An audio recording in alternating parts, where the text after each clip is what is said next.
Hey, thanks for listening to our podcast, Autism Goes to College. I'm Quincy Simmons. I'm a senior, and I'm ready to graduate from SUNY New Paltz.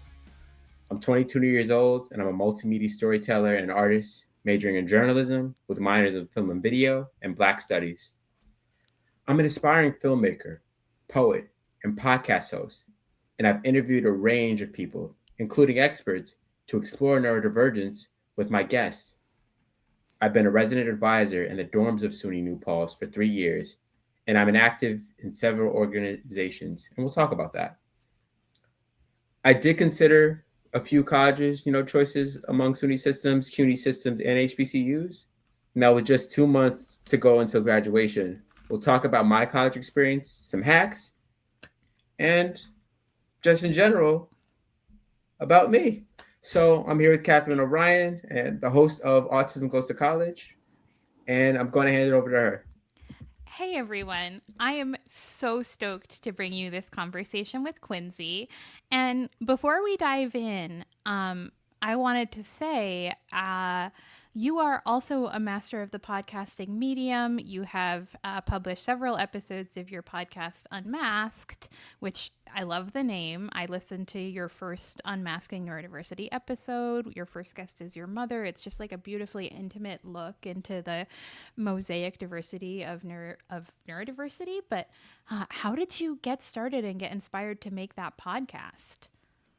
So the mask we wear came from a class project. It was originally a class project of mine from my professor, Nora Tajori. She had actually came and was a professor for the spring of 2025 semester, and she wanted to do a project derivative of her podcast, Rep, a story about the stories we tell, which is a great podcast in itself. I recommend listening to it, highly recommend.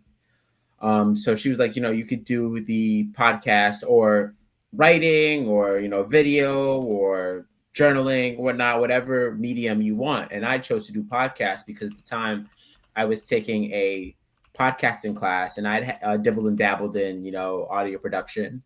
So I was like, let me do a podcast, right? Or like an episode or snippet. So in time I had people listen to it, for this, project. Mind you, this was a class project at the time, and people were like, hey, why don't you make it into a series? And I was like, really? Like, I don't know if I could keep up, obviously, like if you're a content creator, you have to keep some type of momentum, be repetitive, like not repetitive, but just keep like some type of momentum or stamina going when you're producing content. And, while I, every, month or so, like I drop episodes, I feel like that's definitely like, guess for me, rhythm, like for me, just as a college student, as an RA, also working 2 jobs, it definitely did provide that balance. I was like, bet, I'll get started with this show. I'll talk about it. And I tried to write down, a few ideas of what I could do for episodes, and the rest is history. Yeah. So you mentioned in the opening that you considered a variety of schools, the state universities of New York, city universities of New York, HBCUs, so historically Black colleges and universities. And how did you land at SUNY New Paltz, where you're now about to graduate? So I nailed it, SUNY New Paltz. I had a lot of people, a lot of peers, mentors who went to New Paltz and have benefited from it, in journalism, psychology, teaching, and various different fields. At the time when I went to go select colleges, COVID was still, prevalent, so I wanted to stay close to home or whatnot. And I wanted to, be close enough where I could go, back home or whatnot. I'm only an hour and 30 from, New Paltz, so that's not, bad commute. So yeah, I just wanted to be able to just be close to home, somewhere I could go, and then seeing the environment around New Paltz too. Like I'm a big foodie. They had a lot of good eateries. A blend of uh, like just different restaurants, different cultures, and it's really artsy and a hippie-ish town, and I really like that vibe to it. So yeah. Mm-hmm. Yeah, it sounds like a fun college town. Um, and in terms of programming and neurodiversity, did accommodations and that kind of neurodivergent community factor into what you were looking for in a college? Like, did you have an IEP that you wanted to kind of carry over support from in high school? Just talk a little bit about that. Sure. I mean, at first it was I didn't take account to that, like my accommodations or whatnot. New Mm-hmm. Paltz does have the Disability Resource Center, which does support and affirm neurodivergent students and students with learning disabilities. So I mean, I was definitely glad to have that system there when I wanted to say if I need extra time for a test or an exam or a separate testing location. Mm-hmm. I was able to go with the DRC, but Mm-hmm. initially I was really just looking to do stuff within journalism and like film. So Mm-hmm. I really didn't look at that at first, at least not Yeah. like So, like, first, but yeah, not a part of the college search per se. yeah, no. Got it. Okay. And so when college started, did you move straight onto campus? Like you moved out of home, or how'd that go? So I did move on to campus. Like I said, like definitely, it's definitely commuting is just world crazy. Even if you take Mm-hmm. train or whatnot, drive like. So I definitely did stay on campus. Yeah. Trying to get immersed in campus life and just to build social skills, just to get to know my peers and like as I said, campus life. I mean, I really did appreciate. I guess that experience I still do, and let me Yeah. yeah. Yeah, I mean, it sounds like you were spared a real logistical burden with commuting, and there's some like real benefits to being fully immersed in the town of New Paltz and the campus, right? Yes, Yeah. definitely. What about roommates? Did you have roommates? I did my freshman year. Yes, I did. Mm-hmm. Yeah. How'd that go? I mean, it was definitely a challenge. Obviously, I feel like for any freshman, any one going to college, it's definitely like roommates, are an issue. Just like setting those ground rules and stuff like that. Yeah, there's just a lot of brand new stuff that you have to contend with when you're moving out of a family home and in with peers your own age in a big building. So I know now that you are an RA. How did you go from living in the dorms to being kind of a dorm guru for other students? So I looked at spring semester when I came back from freshman year. I looked at the RA position and I wanted to I looked at it as something like to help me professionally develop, to help me be a leader and a role model on campus. Echoing I was in different programs. One, the scholarship mentorship program, which I had a mentor and I wanted to be a mentor on campus. So I went, threw my hat in the ring. I wanted to apply to be an RA, and I I really enjoyed it. I mean, like I guess I went through the process, interviews, group process day, all that stuff, and Mm-hmm. yeah, I'm here now. Yeah. And did you feel like, the issues that you had adjustment wise that first year helped you when you became an RA? Like, how did you negotiate that and how did it help you kind of solve stuff for other people, I guess? It definitely did improve my communication skills and like conflict resolution skills and mediation skills. Mm-hmm. As RAs, we're definitely trained in that, and how people respond, react to conflict or whatnot, and how we as the mediators handle and the peacekeepers handle that conflict. Mm-hmm. Within roommates with different scenarios. Mm-hmm. So I would say that it helps improve my communication skills. Yeah, totally. Um, so are there particular challenges that you see neurodivergent students or even specifically autistic students having in the dorms in your experience as an RA? I would definitely say, I guess, communicating and like, advocating. And I know that that's Mm-hmm. definitely hard, even for me, like, even, raising your hand in class or like, speaking up. And that definitely is like, hard to do because, like maybe someone may not feel psychologically safe to do so, or Yeah. it's just different like factors into account, that like that reaction from your roommate or that person you're talking to. It's just you never know what may come about. At least that's Mm-hmm. what I've seen in my experience so far. Yeah. I also have seen some very real fear about people reacting poorly. And by people, I mean not the autistic people, the other people. No, Are there yes. skills that you've seen that can help with that now that you're trying to help mediate some of those conflicts? Yeah, I mean, I feel that like using between both parties. I mean, just like just using like certain language like I statements, just like Mm-hmm. just generally like not like targeting antagonizing one another. I know one of my fellow colleagues is doing an in-service, and an in-service is just like professional development Yeah. workshops to help RAs or whatnot. um so I mean he's doing one on like communication and like of how to talk and with conflicts and stuff like that, for like just helping people understand, and um i I would say that's one thing. Also, too, like just understanding where, like, meeting each other where you're at. Whether you're a neurodivergent or neurotypical, just to meet each other where you're at. Like, just to understand each other, hear each other out. Yeah. I think presumption of good intentions and kind of nonviolent communication centered on I statements are really helpful, both in college and in relationships, beyond the dorms. Uh, so, you're a journalism major. You've also got two minors, so certainly you have plenty to work on. Yeah. How did you make your way into journalism?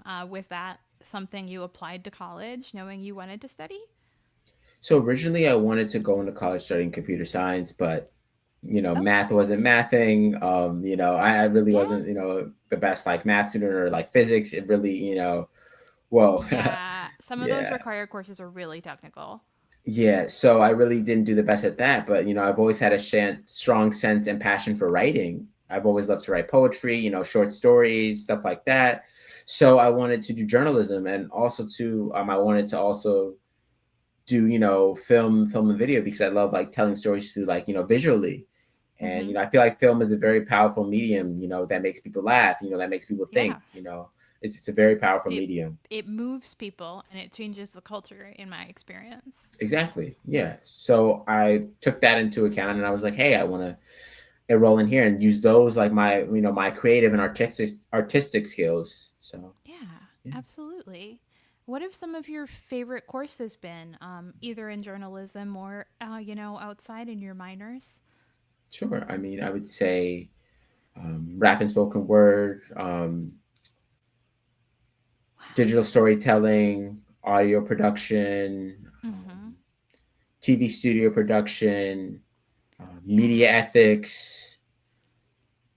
Yeah. And then kind of what I'm doing now, my capstone seminar, tying all my skills together, and Very making a cool. big project. So yeah. Yeah. And with major and double minors, how do you balance the academic demands? That's a lot. Do you have any tips for students considering studying a lot at once? I would definitely say like build find your your groove, and I know that's like easier said than done. For me, like whether that's for me like plugging in like different things in my calendar, like okay, I have this at 5 o'clock or this at 10 in the morning, like just being able to to get get into the groove of things, so building a regimen, building a schedule. And I know sometimes that may be hard for neurodivergent individuals, even myself as well. Like, just like finding, okay, what do I do first? What's the most level, least level of importance, like what to do. And like my brain Yeah. just sometimes gets scatterbrained, especially now as a senior, like, Mm-hmm. finding like what to do and what to prioritize. And Yeah. yeah.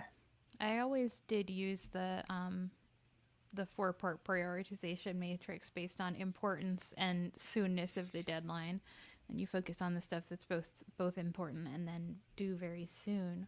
Um, so your capstone project, you mentioned that you're working on one right now and it's tying a lot of things together. Can you tell us a little bit more about what your capstone project is, how it's involving neurodivergent students? I'm just curious here. Sure. So it's funny enough that like, that I'm on the podcast. So um I am working on an article that talks about like the New York State of, neurodivergent students in higher education, and how like, like what is being, the factors in place the factors in place, that are, encouraging this, but also to what improvements higher education can make, to be more, level the playing field for neurodivergent students, Mm-hmm. whether in, Yeah. accommodation, services, more, maybe more mental health, prioritizations. So just different things. Yes. Yes, absolutely. How do we rise to meet this growing group of students? Okay. And so, what do you hope could change at SUNY as a result of a capstone project like this? Like, what sort of changes on campus are you hoping to inspire by telling these stories? Yeah, I mean, it's not just with SUNY. I'm sorry, I should have clarified that earlier. I mean, I'm Yeah. looking at within the New York State, things, but like I also want to look at other schools outside of New York State to see what models and stuff that we can adapt or try to maybe replicate or whatnot. I guess I'm hoping to like see that this can serve as an inspiration for students who are neurodivergent to like who want to enroll in higher education because back, let's say in the 2000s, really the it's neurodivergence has been historically misrepresented and underrepresented, Mhm. and now like that's like definitely changed. I mean, yes, you still have things that like with neurodivergence, but it's really being more like understood, a reduced stigma, in some cases and spaces. But I mean, I wanted this article to serve as an inspiration to Yeah, yeah. absolutely. Because I will say, back in the 2000s when I enrolled as a first year college student in 2008, it was very much like people with disabilities are the subjects of our project to improve humanity, but they're not really present on campus in any meaningful way. Like we are not them, they are not us. Um, Obviously, in hindsight, that was really misguided, but it was indicative of the story that was being told at the time. I do wonder if there are formal training programs or in services around neurodiversity and disability, either for RAs or on campus in general, that you've encountered. So I mean, I know in my research and doing this capstone that supporting diverse learners, there was a this is a new workshop by the DRC that is helping the campus community better, understand neurodivergence as well as how to help our fellow neurodivergent students on campus, Yeah. with several things. So yeah.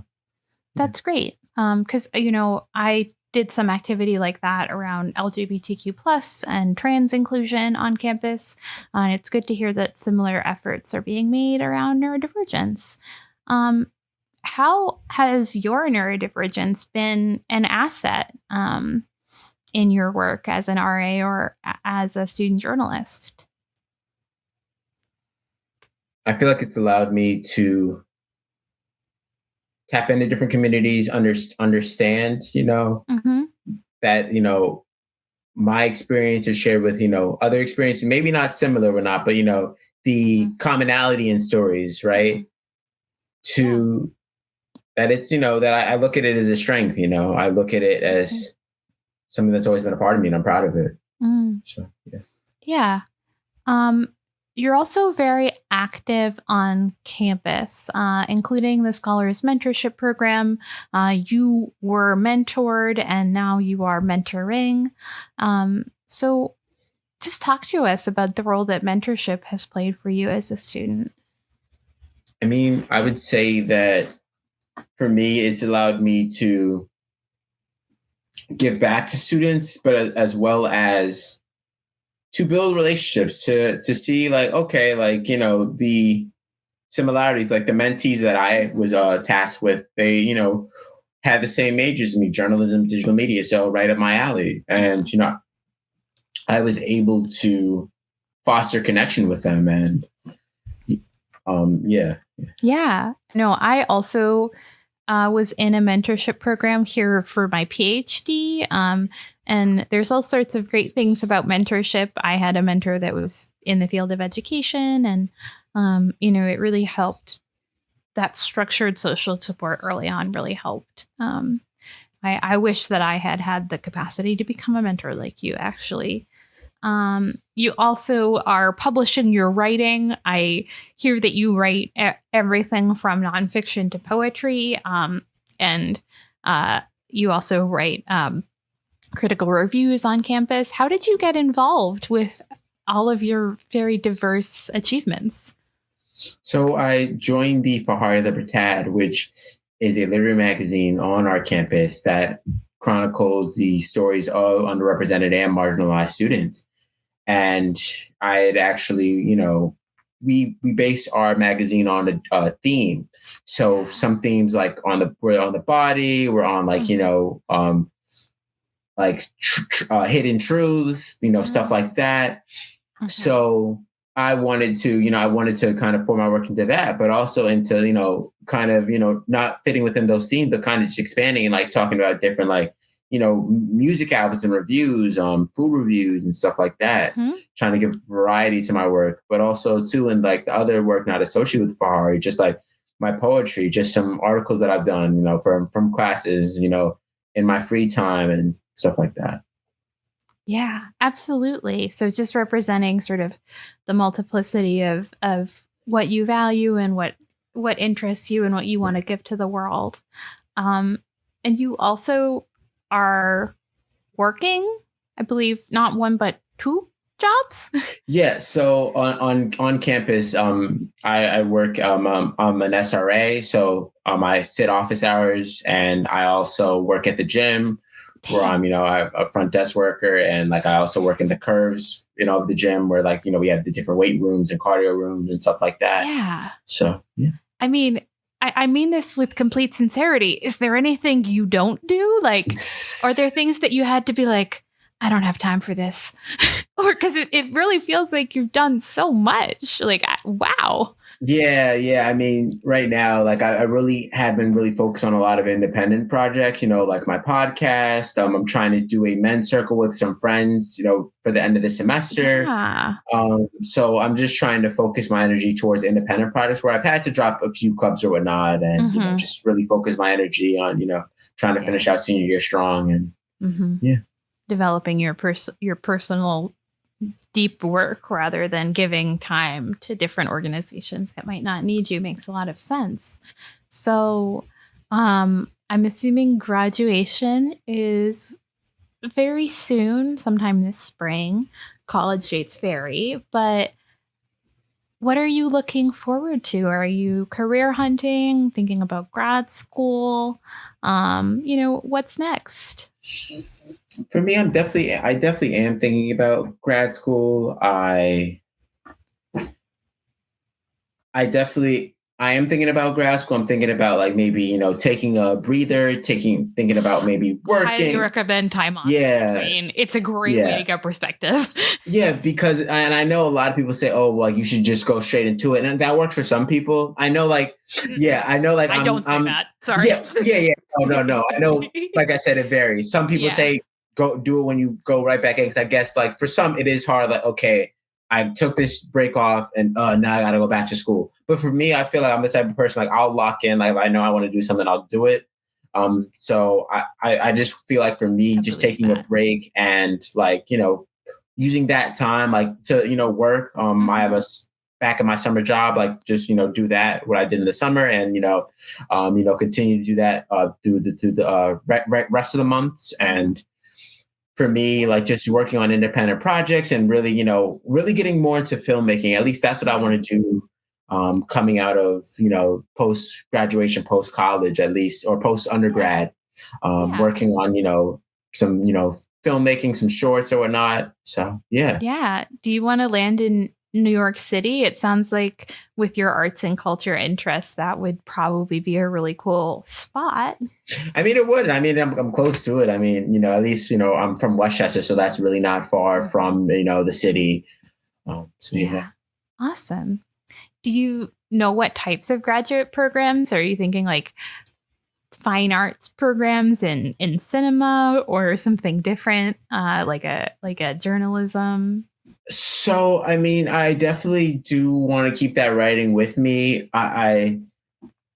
I have like just a lot of like different things I want to do and accomplish, but I definitely do want to keep that writing with me. I feel like for now, like as we were saying before, film, is a powerful medium. It shifts Mhm. cultures. It's commentary. Like we saw, the Yeah. Oscars, like Oh, the different movies, Sinners, One Bad After Another, Marty yeah. Supreme, Hamnet, like all these different films. They What have a culture. range. They have culture and meaning behind them, Mhm. and yeah. So I mean, I really want to focus and devote my energy towards maybe an MFA in like film or like digital cinematography, like something within like the film video production world. Yeah. So yeah, Tell stories that change things for people, I think is a really noble and beautiful goal. Um, do you have advice for other students? I mean, autistic or non-autistic, I guess, because I think anybody can use a little friendly wisdom. sure. I feel like whatever you're going through or whatnot, don't let your situation or your current status, don't let it define you. Don't let it define you. Mhm. That's one piece of advice I have. I also go for it, whatever you want, like scholarship, keeping the college comment scholarship, or if you want to join a club, or you want to put yourself out there, go for it. You'll never know. You'll never know the end result if you don't try. Yeah. Take the risk, guys. Take the risk. Yeah. Thank you so much for coming on the podcast. This was a really good conversation, and I'm just inspired by your vision. Thank you for having me. I really appreciate it, Catherine. Of course, our pleasure.